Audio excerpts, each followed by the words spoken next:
Bom dia a todos vocês. Pessoal, hoje é a última aula da nossa programação. A- Ainda há muitos temas de filosofia que poderiam ser vistos, mas, infelizmente, a turma de vocês, eh, as turmas, né, foram colhidas pela pandemia e já há 2 anos que vocês estão longe do campus. Então, isso acabou prejudicando uma série de coisas. E é hora de encerrar a programação. E eu, nesse comunicado final, nessa aula final, eu gostaria de pegar o título hoje da minha aula, que é Para que filosofia? Será que ainda há espaço para filosofia? E eu digo para você, gente, que claro que há espaço para filosofia em nossas vidas. Eu vejo que a filosofia pode ser um instrumento importante para nós nesse mundo tão conturbado no qual nós vivemos, nesse mundo tão cheio de potencialidades, mas tão cheio também de contradições e de rápidas mudanças, de alta tecnologia. Eu acho que nesse mundo há espaço para a filosofia. Desde os gregos, né, gente, sempre houve espaço para a filosofia, mas, sobretudo nesse mundo corrido no qual nós estamos, esse espaço me parece ser importante. E espaço para quê? Espaço para quê?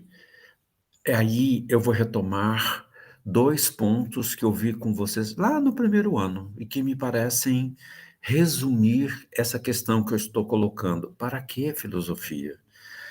E, uma primeira resposta para isso, gente, é que a filosofia, ela pode ser uma ajuda para as pessoas na busca da reflexão sobre a vida e do sentido da vida.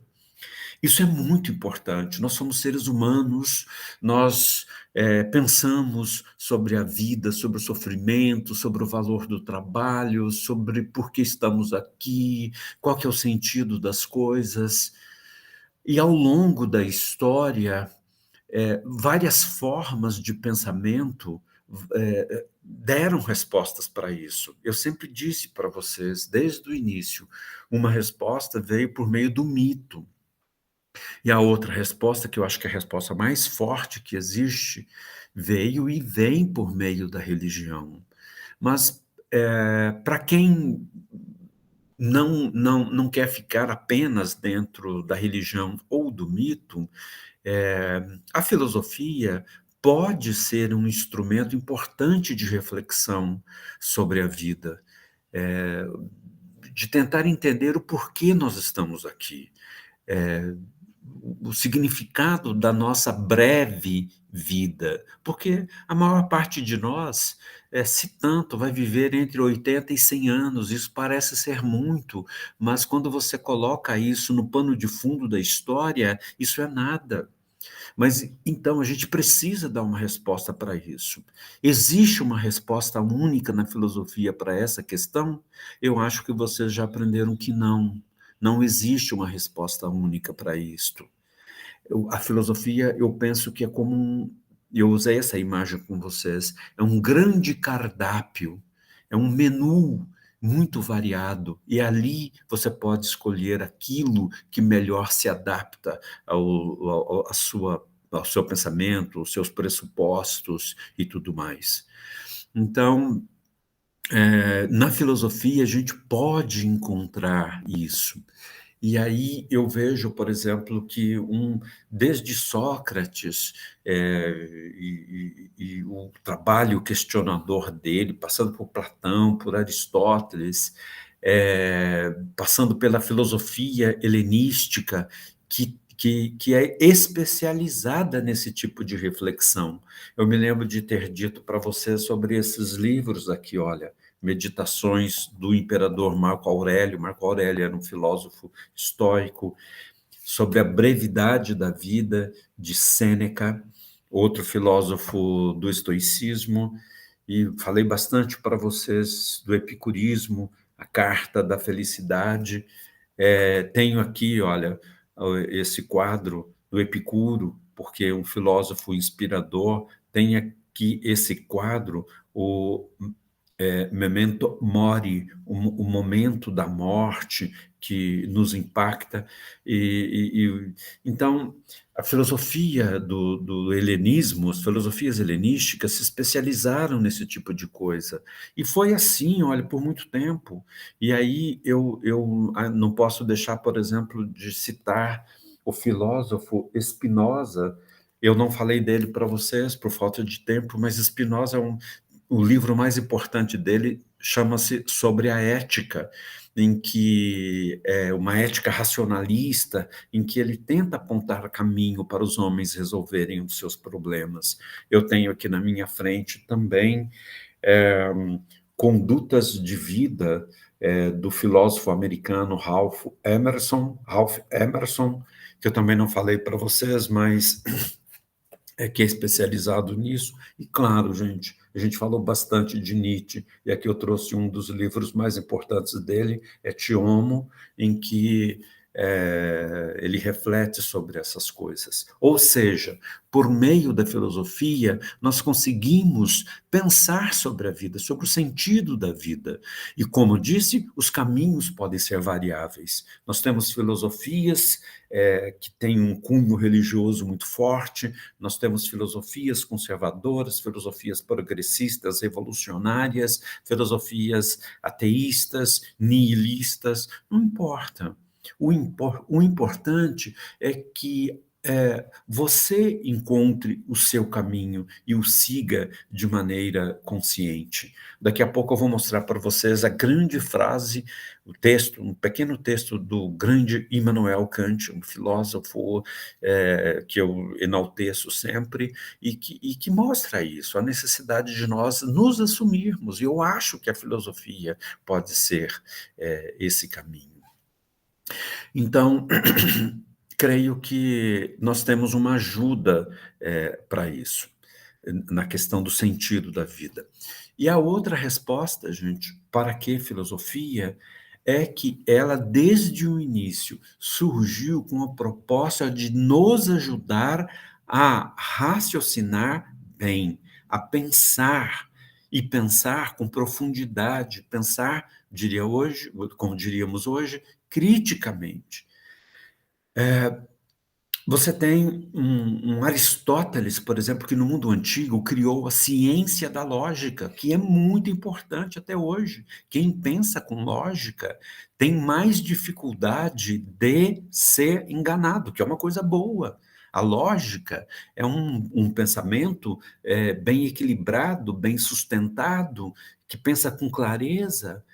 E daí para frente, nós vamos encontrar milhares de filósofos com essas propostas. Eu estou me lembrando agora de um Descartes, que lá no século XVII, num livro sobre metafísica, sobre questão de método, dizia assim da ansiedade dele em buscar uma forma de pensamento segura. E ele criou o racionalismo.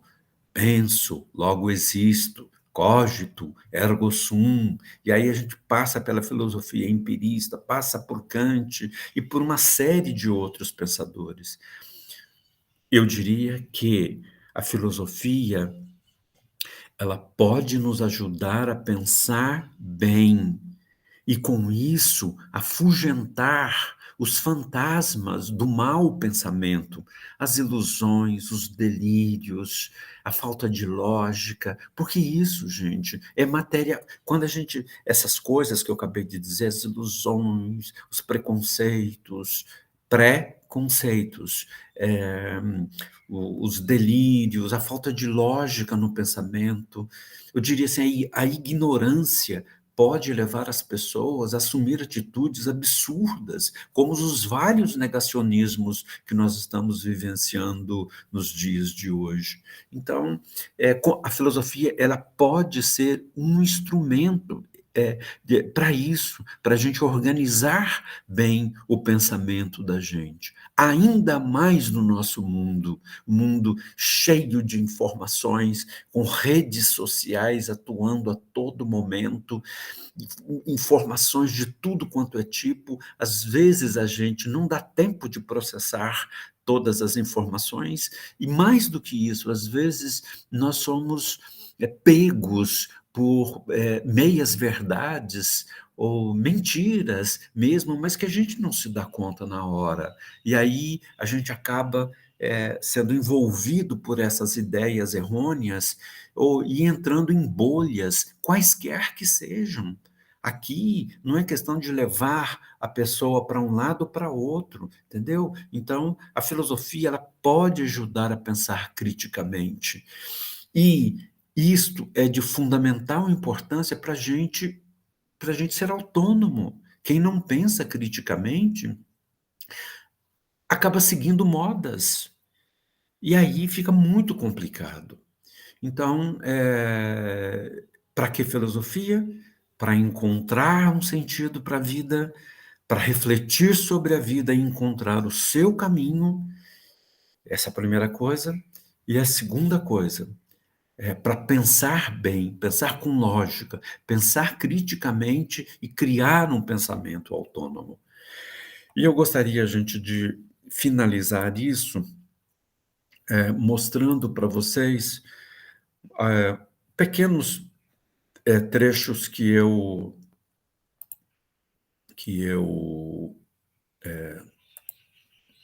produzi e que eu gostaria muito que que ficasse aqui para nós, que fosse queria compartilhar agora algumas frases que eu desejo que sejam a síntese do trabalho que eu fiz com vocês. Então, para que filosofia? Aqui, olha, eu peguei um pedacinho de um livro de um filósofo que viveu no século VI da nossa era. Chama-se Severino Boécio. Ele tem um livro lindo chamado As Consolações da Filosofia. E aí a filosofia aparece, ele sofreu muito na vida, era um cara de elite, sofreu muito na vida, estava desanimado, preso, foi condenado à morte, inclusive foi executado na época do início das invasões dos reinos bárbaros na Europa. E aí, no desconsolo dele, aparece a filosofia na imagem de uma mulher muito formosa, e ela tenta consolá-lo. Daí o nome do livro, As Consolações da Filosofia. E ela diz a ele: se és prudente e desejas estabelecer-se duradouramente em algum lugar, se estás decidido a não te dobrar às rajadas ensurdecedoras do euro, é um tipo de vento, gente, lá da mitologia grega, e a desprezar as ameaças das vagas do oceano, não construas tua casa nos cimos montanhosos ou nas areias instáveis. Lá em cima, o austro, outro tipo de vento, impetuoso, se manifesta com todas as suas forças. Embaixo, as areias resvalam e não fornecem alicerce seguro. Foge dos perigos dissimulados em locais deslumbrantes. Não te esqueças de construir tua casa sobre pedra sólida. O vento poderá soprar a qualquer hora e agitar a superfície do mar. Feliz de estar ao abrigo dentro de tuas quatro paredes, tu usufruirás de dias amenos e zombará da fúria dos climas. Quer dizer, a vida da gente não pode ser construída com alicerces frágeis. O pensamento é importante, a clareza das coisas é importante. Trouxe também aqui, gente, o texto lindo do Kant. Kant, então, coloca um programa de vida e educação fundamental. É o Aufklärung, palavra alemã que significa esclarecimento. A autonomia humana só é possível com esclarecimento. Saperiaude é o seu lema. O saperiaude quer dizer ousar saber, para atingir a maioridade mental e assumir a própria vida. Veja o belo texto a seguir.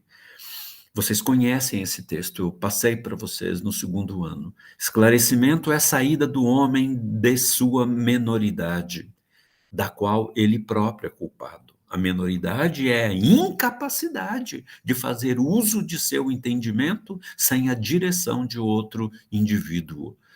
O homem é o próprio culpado dessa menoridade se a causa dela não se encontra na falta de entendimento, mas na falta de decisão e coragem de servir-se de si mesmo sem a direção de outro. Olha que importante que é isso.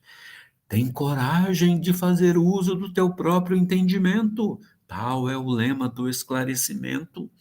A preguiça e a covardia são as causas pelas quais uma tão grande parte dos homens, depois que a natureza já muitos libertou de uma condição estranha, continuem, no entanto, de bom grado, menores durante a vida. É isso, é fazer uso do próprio entendimento. Eu levo esse lema do Kant na minha vida.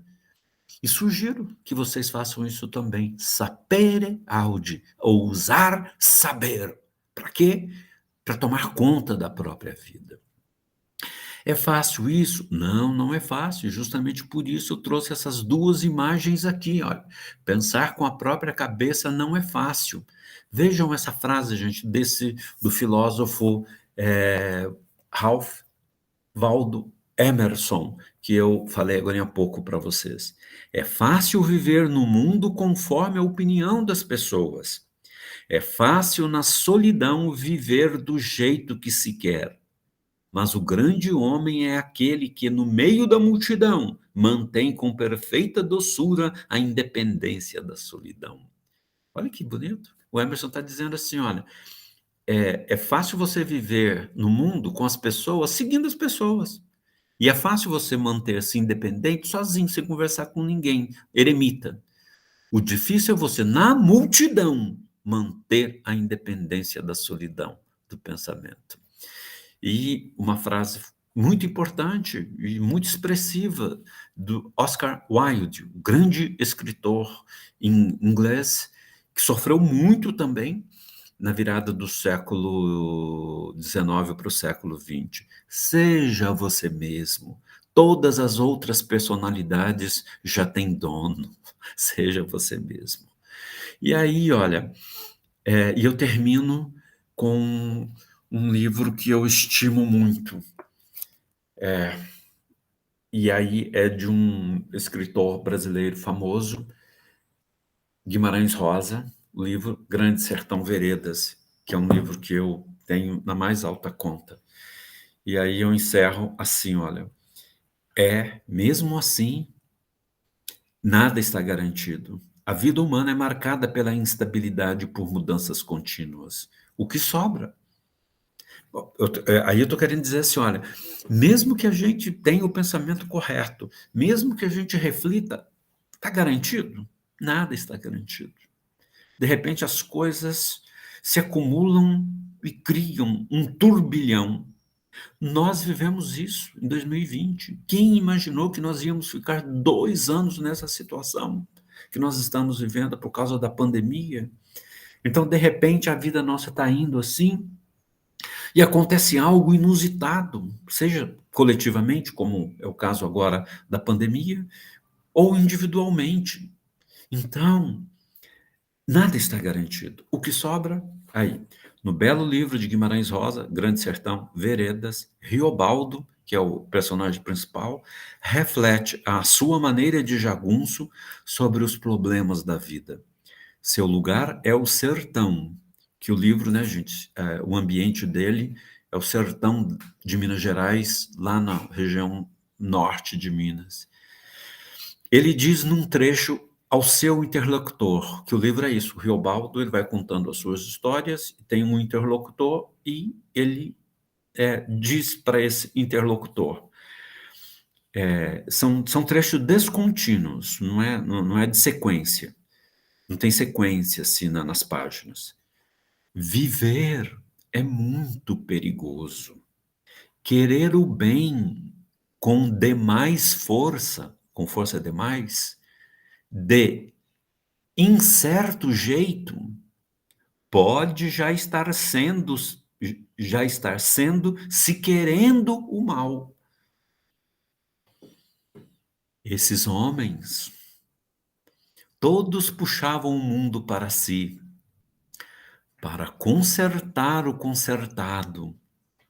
Ou seja, esses homens que querem consertar o mundo com S, entram em concerto, com C, acordo.